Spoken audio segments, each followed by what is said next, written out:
Everyone's acting like the sky is falling. Everyone is recalling 2022. And yes, we're seeing shades of 2022. But I feel like this is just a bad stretch. They're going to turn it around at some point. But I just think it's magnified because it's the Mets, which is even more annoying because they're not a rival. And I'll say it every day and twice on Sunday.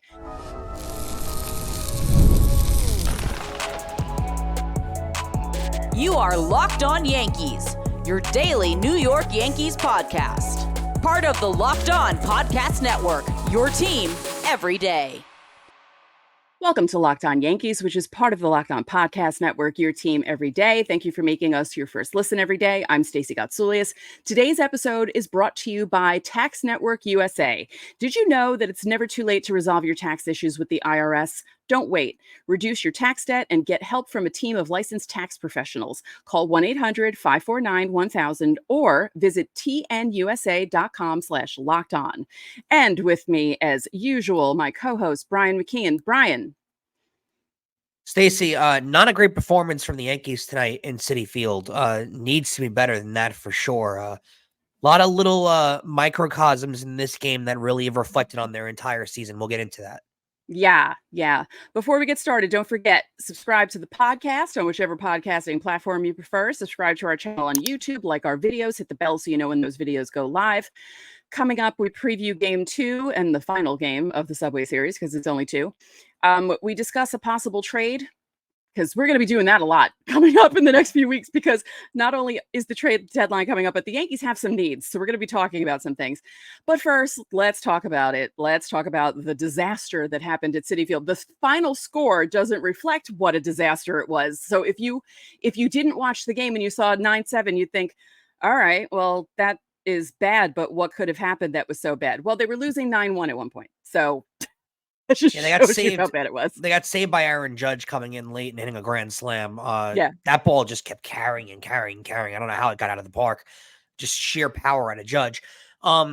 He's got. Let's just note before we get into the bad. He's got 75 RBIs now. That's insane. He's on pace for like 160 RBIs. I mean, it is absolutely insane how good he's been this year. Since May. You're really, and that's basically with missing a month. Having said that though, Gerrit Cole didn't look well, and I think you can live with a bad Cole start, right? I mean, he's coming back, he's still trying to figure things out. I'm not going to blame him on that, right? What I am going to blame is the team not seeming to get going until 9 p.m. Not seeming that they know there's a game going on until 9 o'clock at night. How about Judge hitting the grand slam? And the next at bat is Glaber, who grounds out to Lindor and is lollygagging it like he's Robinson Cano, who's hitting 330. Lack of urgency, no cohesiveness. It feels like a lot of the things that you saw, they can still be winning games at this point in the year, but a lot of the things that you saw in April that was working, the chemistry, the cohesiveness, you're not seeing that anymore. And that's a major, major, major problem if they're not going to be able to get that going, because I'm not kidding. It feels like now, and it felt like this for me, after that Judge at bat, it felt like it was just all zero. Like I had no confidence they were going to be able to score 2 more runs because it felt like everything below that in the lineup was a nothing. Oh, yeah. And it wound up proving to be true. Glaber's a nothing. DJ's a nothing. Since the last 2 weeks, Verdugo's been a nothing. It's really hard for me to sit here and make a case for, they were going to be able to come back in that game because all of their hitters below Judge in the lineup are zeros. Yeah, I would agree with that. I don't know. The lineup seemed weird to me. I mean, I kind of understand why he didn't start Rice, but it's like, why are you being cute right now, Boone? Like, I don't. It feels like a little bit of a panic move. Like he's not. Yeah. He's almost panicking by not panicking, right? He's trying to show consistency and nothing's wrong, nothing's in trouble. They've lost 3 series in a row now. I mean, like that is a problem. And then you're going to lose this series to them. I mean, well, at bare minimum, you're going to tie this series to the Mets. I mean, you're hoping on Luis Gil to actually come back in that last game was just a fluke. Now you hope that's true. The evidence would suggest that it's true, but you don't know. He's still a young pitcher. He's still considered a rookie. You just didn't get a lot of the lineup And again, it felt like after Judge hit that grand slam, it was like, oh yeah, the grand slam's great, but what chance do they have of scoring 2 more runs now? It was like it was too little too late. They're not going to get back around to the top of the order again, and they don't have a chance to score if they don't get to the top of the order. So there's a lot of those kind of problems on this team right now. Yeah, that grand slam would have been better if they were down maybe 9-6 at the time. Yeah. And then they went up 10-9, and then maybe hold on. Yeah, maybe. Yes, it's annoying. They're having a horrible June. They look awful the last few weeks. It's, everyone's acting like the sky is falling. Everyone is recalling 2022. And yes, we're seeing shades of 2022. But I feel like this is just a bad stretch. They're going to turn it around at some point. Maybe. But I just think it's magnified because it's the Mets, which is even more annoying because they're not a rival. And I'll say it every day and twice on Sunday. It's just overblown because it's the Subway Series and they can't look bad against the Mets and everyone's freaking out. And it's like, oh my God, just everyone calm down. It's a game in June. It's an annoying game in June. You don't want them to lose games like this. Like, you don't want them to look absolutely awful on in every aspect of the game. Defensively, like you said, with Glaber just lollygagging there. The pitching not doing well, them sleepwalking until the later innings. Like you said, it really was. It felt like, did you know a game started at 7:05, 7:10? Like, what is happening here? It's like, what is going on? The Glaber lollygagging really bothers me. And I'll continuously say I am not the old man in the room who screams, hustle down to first. That you have to, right? I'm not that guy. When you hit a ground ball to third base or shortstop, and this is not T-ball. Okay, when that ball isn't out 99.9% of the time in the major leagues, I don't care if you jog it down to first base. I know. I don't need you hustling down. But I can live more with Robinson Cano lollygagging every ground ball, even the ones that, I want you busting your butt when it's a ball in the gap, when it's a ball in between third and short and it's a tough play. Then I want you putting pressure. When it's a standard ground ball, a 2-hopper to the shortstop, joggle you want. I don't care. But when it's a ball that's in between and guys have to make tough plays, you should bust it a little bit. The only guys that I don't care when they don't bust those ground balls out are guys like Robinson Cano when they're hitting 335. Right. You know what? If you're hitting that well all year and you don't feel like hustling to first base, fine. I'm cool with that. I'll live. If Aaron Judge wasn't a hustler, I'd live. It would annoy me, but I'll live because you know what? He's at the same time he's gonna hit 60 home runs. So you know what? Fine. I can live with that. Mm-hmm. What bothers me is when it's Glaber Torres who's hitting 120 in the last month, right? And can't seem to figure it out and looks to have no motivation. And he hits a soft ground ball to Lindor and Lindor's an excellent fielder. At bare minimum, if you put more pressure on the play, Lindor's got to rush that throw. You don't know what happens, right? The ball gets dropped, an error. And in an inning like that where Judge just hit a grand slam, you cause an error and get on base, that just starts to tumble and to roll. And that's how rallies happen. Yep. When you hit a ground ball to Lindor, a soft one like that, and you essentially walk down to first base, you're showing me that you don't care. That's you're showing me that you don't care. It doesn't matter to you, or it's all about you. And Judge hit the home run. That's nice, but I didn't do anything, so I don't care. That's what it looks like. And I'm not accusing Glaber Torres of being that player, but right. But that was a bad. Does he realize it's a walk year? Like, does he even realize this is one of the worst walk years I've ever seen by anyone in baseball? It's unbelievable. Like usually, like for the most part, guys tend to have better years during their walk year. They're trying harder. And it's just like, does he just think it's magically going to turn on? And then he's suddenly going to start hitting and everything's going to be fine? Because he's got June right now 26th when we put the show up, right? June 26th, Derek Jeter's 50th birthday, by the way. It's getting late early now. We're at that point. We're almost at the All-Star break. We're not that far from the trade deadline. When do you think you're going to turn things around? It's funny because in these previous years where he had excellent years, you could have made the case that if he was becoming a free agent after the 38 and 100 year, you can make a case that when he was becoming a free agent, a middle infielder with the average, the power, and the RBIs that he had, he would have got $26 million a year easily. Yeah. And right now, the way he's playing, he's trending towards getting a 1-year deal for like $8 million with the White Sox. Like, That's what he's trending to him? at. But what happened? I don't know. And even his average play should be able to be something the Yankees can withstand on their lineup. That's what bothers me. They don't need Gleyber Torres to be a stud. Right. They need him to be a 260 hitter that hits 15 home runs and 60 RBIs. He's not sniffing that player right now. No. And that's a major problem. And again, I'll live if you're Aaron Judge. Heck, if you're Giancarlo Stanton, who can't get on the field without blasting a calf open, jog to first because he's going to hit 40 home runs. Right. Aaron Judge, jog to first, going to hit 60 home runs. I'll live. Could Robinson Cano? It annoys me, but Joe Girardi says it best every time they talk about Robinson Cano, right? Did it annoy him that Robinson Cano walked basically to first base every single time he hit a ground ball? Yes. But then when he looked up at the board, Robinson Cano every single year, A, played 162, B, hit 335, and C, gave you power and RBIs. So you know what? If he's not going to bust out the ground ball to second base, I'll live. Mm-hmm. When you're Gleyber Torres, though, and you're giving the team zero production at all in a walk year, you can't be doing that, especially and that wasn't in the fourth inning with nobody on. That was coming right off a grand slam from Aaron Judge where momentum could have been created. Right. Really, really a bad look. Right. Did I mention this?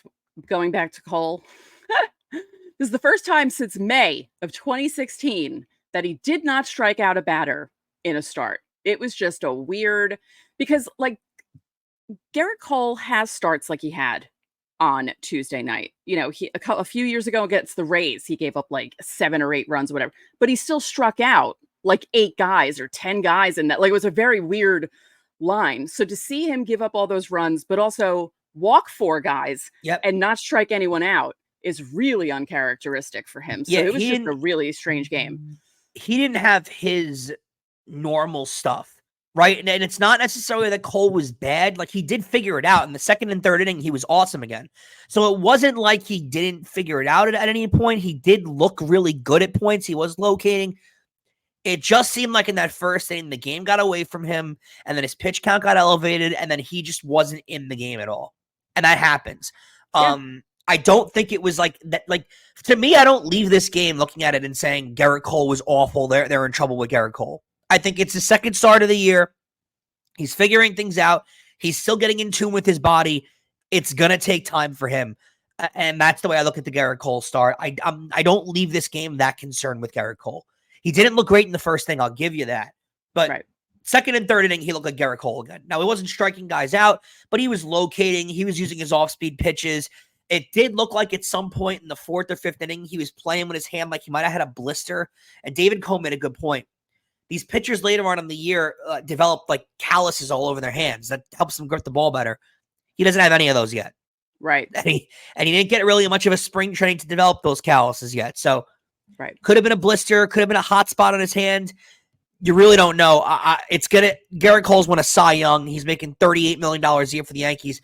It's going to take a couple more bad starts for me to really sit here and think, Gerrit Cole's in trouble or anything. So I'm going to sit more on the side of he's okay. Yeah. It was just a bad night. Like, just vibes were off. It happens. All right.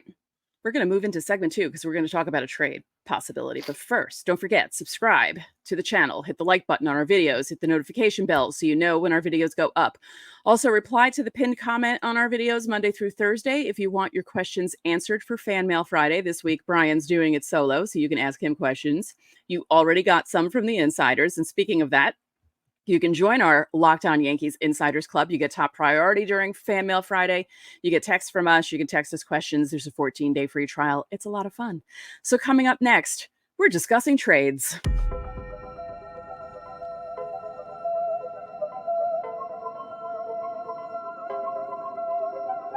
Locked On Yankees is sponsored by eBay Motors. Passion, drive, and patience. What brings home the winning trophy is also what keeps your ride or die alive. eBay Motors has everything you need to maintain your vehicle and level it up to peak performance. From superchargers, roof racks, exhaust kits, LED headlights, and more. Whether you're into speed, power, or style, eBay Motors has got you covered. With over 122 million parts for your number one ride or die, you'll always find exactly what you're looking for. And with eBay Guaranteed Fit, your part is guaranteed to fit your ride every time or your money back. Because with eBay Motors, you're burning rubber, not cash. With all the parts you need at the prices you want, it's easy to turn your car into the MVP and bring home that win. Keep your ride or die alive at ebaymotors.com. Eligible items only, exclusions apply, and eBay Guaranteed Fit is only available to U.S. customers. And Locked On Yankees is also brought to you by LinkedIn. Are you struggling to close deals? Business to business selling is tougher than ever, and that's why I want to tell you about LinkedIn Sales Navigator. LinkedIn Sales Navigator is a sales intelligence platform that helps professionals effectively prospect and engage high-value customers, drive higher revenue, and increase sales performance.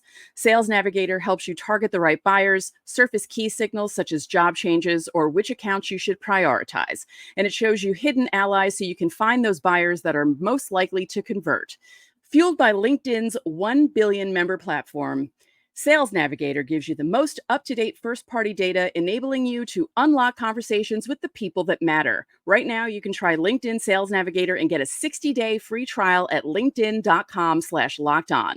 That's linkedin.com/lockedon for a 60-day free trial. Let LinkedIn Sales Navigator help you sell like a superstar today. Just go to linkedin.com/lockedon and get started.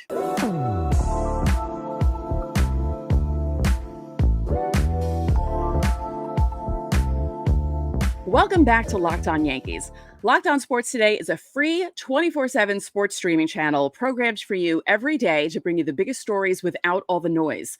Locked On Sports Today brings you can't-miss analysis, opinions, and news. Streaming 24/7 on YouTube or the free Amazon Fire TV channels app. Part of the Locked On Podcast Network, your team every day. Don't forget, you can catch every pitch of the Yankees' hometown broadcast with SiriusXM. Just download the SXM app and search the word Yankees.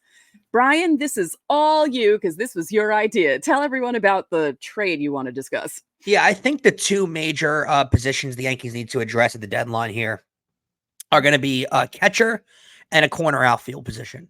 Again, I've said this a million times and I still stand by. I don't think Anthony Rizzo coming back is a saving grace for them. He's hitting the same average Ben Rice has given them. It's not doing much for them.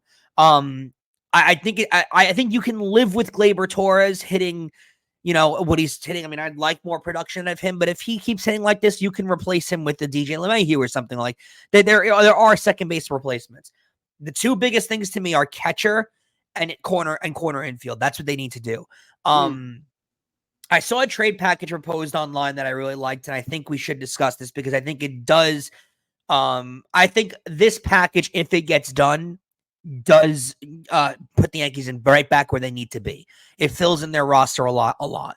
I'm starting to get to the mindset that, first of all, Jose Trevino is simply kind of beat, right? This was not a thing that happened in the Red Sox series, and then maybe it lasted for another week, and then it got fixed really quickly.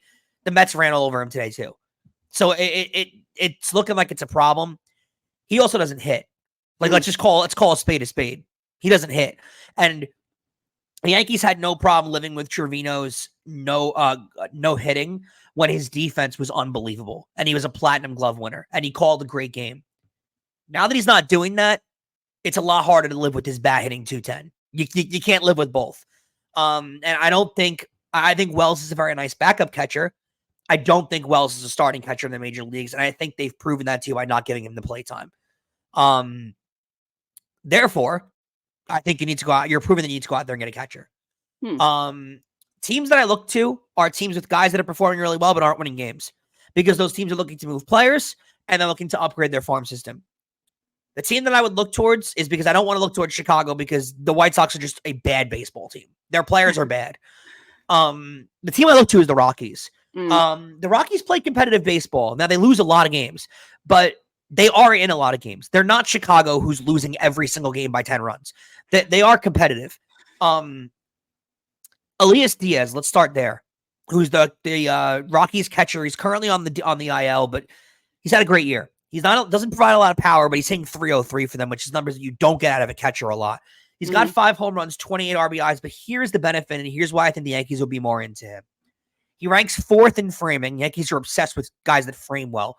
And he's 2nd in caught stealing. That completely flips around the running game that teams come in. The game plan that teams come into against the Yankees to beat them completely now gets eliminated as soon as you make that trade. They now can't run on you as well. That's a key. Doesn't provide the power, but I don't think you're necessarily looking for power out of the catching position. But wait, I want a corner infielder also. And Ryan McMahon is going to be one of the top target pieces out of Colorado. I think a lot of teams are going to be in on him, but I think the Yankees should be in on him too. He's hitting .280 with 14 homers and 42 RBIs. Again, for a guy with 42 RBIs, he's on pace for like 90 RBIs on a bad baseball team. That's a good sign to me. That's a really good sign to me. This is a package that I would go after. And I think acquiring these two guys completely flips your roster. Now you move DJ over to second base, over to first base until Anthony Rizzo is ready to come back. And then if you platoon the two of them, you platoon the two of them. You move DJ around whenever someone needs a day off, and you platoon with Anthony Rizzo. Somebody out of those two guys will, to me, prove themselves to be worthy of playing in the postseason or down a stretch. You hope. But if McMahon gives you production out of third base, that's all you're going to need, right? You're getting production out of the shortstop position. Now you're going to get somewhat of production out of the catching position, but also you eliminate a huge target point that teams have when they come in to play you. Calls a great game, throws a great game. I don't think you need outfield upgrades. I would look to add bullpen pieces, but Cashman's proven he can add bullpen pieces around the league without giving up major talent. Now, do I want the kid from Oakland? Yes. And would I include Spencer Jones in a trade for the kid from Oakland? Also, yes. But that needs to be the right move for me. And you're not going to be able to package him with other pieces to be able to make that trade work where you're going to feel really good coming out of that. I do think if you acquire these two pieces, two guys with control who are young, who are playing well, and you acquire them right now, bring them in. Diaz could be your catcher for the foreseeable future. Especially if Wells could kind of like delve into that. Because I think Wells could be a really decent backup catcher, and it gives him more time to develop at the major league level. Plus, McMahon, you could lock him up at a decent salary. If he's going to give you a 300 average with decent power, I'm sorry, Stacey. I think at that point you don't mind. I think it's going to take Spencer Jones and more, but I don't hate that trade. I think you're at a time where the last couple of years, them not being able to get over that hump and even win a pennant, get to a World Series, you got to go all in at some point. And I feel like this is a very good depth move that makes them one of the top teams in the American League. Yeah. I mean, I'd seen plenty of things being said and written about McMahon. I didn't say anything about Diaz, and that's interesting. His numbers are interesting because, you think of catchers and the ones that do hit for power are rare. Like, they're like exceptionally good baseball players, because you have to be an exceptionally good baseball player to catch, call a game, and hit a ball 350, 400 feet. And there are a few who do it, but it's not So, it's not a sexy position. So you don't get a lot of catchers. Like if he's got great numbers in the field, right? Like he's, again, 4th in framing rate and he's 2nd in caught stealing. That's not hitting on the SportsCenter top 10. No one's talking about that. No one cares about that. But that helps you win games. Exactly. It's one of those hidden things that helps prevents you from losing games in annoying ways because guys are running all over your catcher. Well, and that's my thing too. Clearly, and again, this is not if this was a thing that happened in the Boston series and it was a quick remedy that was immediately fixed, I would understand. But Boston ran all over them. LA then continued to run all over them. Atlanta ran all over them, and it would have been worse if Acuna was in that series. And the Mets did it again tonight. You mean the Orioles, not LA. The Orioles. LA was clearly it's becoming a game plan and a mantra of coming into Yankee Stadium or teams playing the Yankees that Trevino is runnable on. And if you're going to be able to run on Trevino, then you're going to have to play Austin Wells every single day. Especially, this is going to become a bigger problem come playoff time. Because I'm telling you, if teams can run on you in the playoffs, they're going to run on you. Causing chaos in a playoff game is a good thing.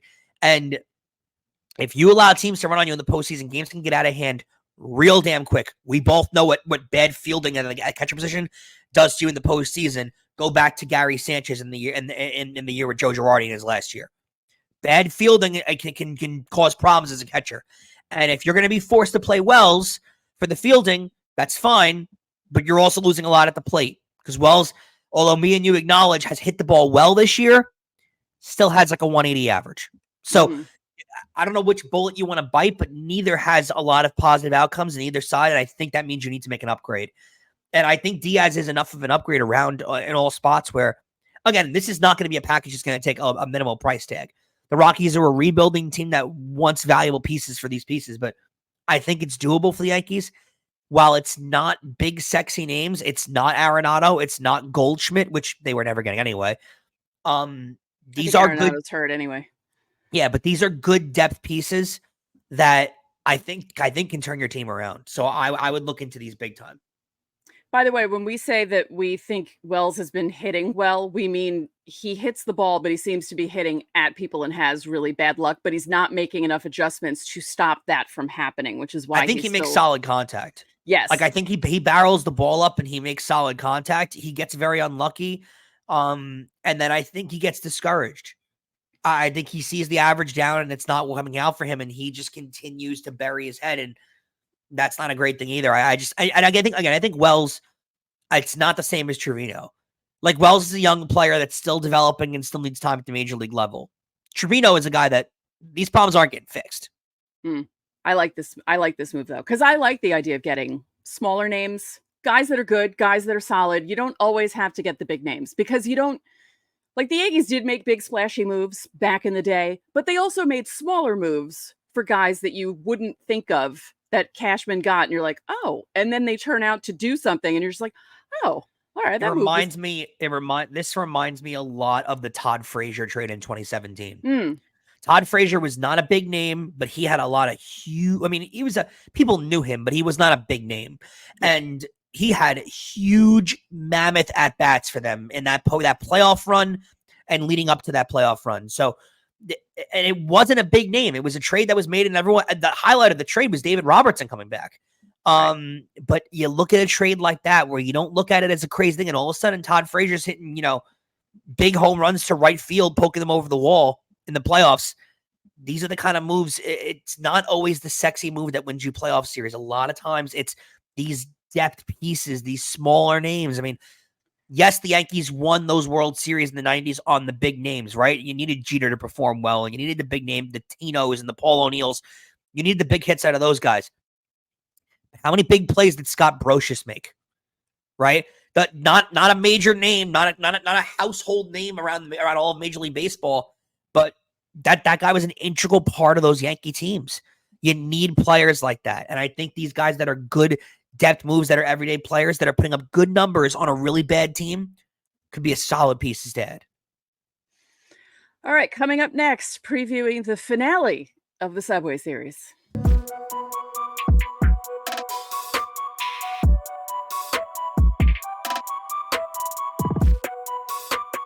Here on Locked On Yankees, we pride ourselves on getting you the latest news for your team, whether it's the offseason draft, spring training, or the playoffs. It's year-round. And you know what else is year-round?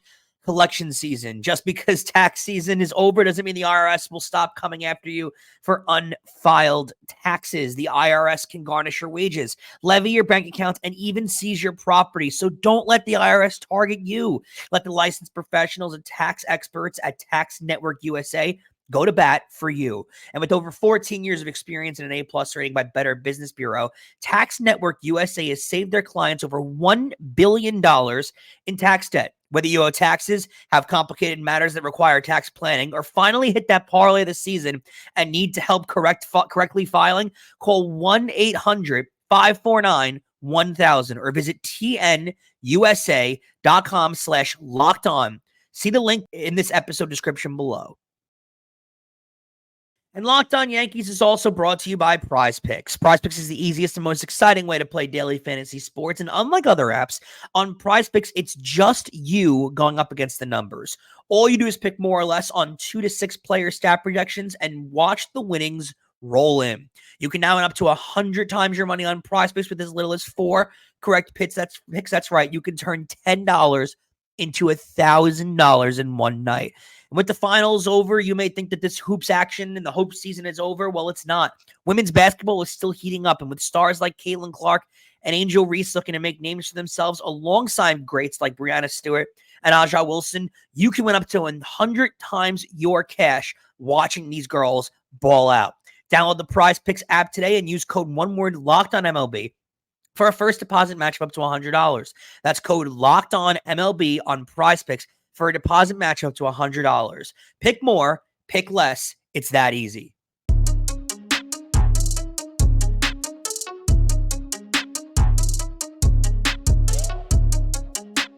Locked On has launched the first ever national sports 24/7 streaming channel on YouTube, and now it's also available on Amazon Fire TV in the free Fire TV channels app. Locked On Sports Today is here for you 24/7, covering the top sports stories today with the local experts of Locked On, plus our national shows that are covering every league. Find Locked On Sports Today now, available on the free Fire TV channels app, and also remember that you can catch every pitch of the Yankees' hometown broadcast with SiriusXM. Just download the SXM app and search the word Yankees. Stacey, Game 2 at Citi Field will be later on tonight. 7:10 start, just like last night's. Luis Gil looking to avenge by far the worst start of his season in the last game. He's 9-2 at a 2.77 ERA, and he goes up against a guy with numbers that are just torturous for Yankee fans to look into. Sean Manaea, 4-3, 4.16. That's right in the wheelhouse of Yankees are getting 2 hit into the 8th inning, right? Yeah. It might be a similar game to Tuesday night, which won't be fun for Yankee fans, but you never know. Yeah, you never know. They might surprise the heck out of you and actually hit Sean Manaea, but I don't know.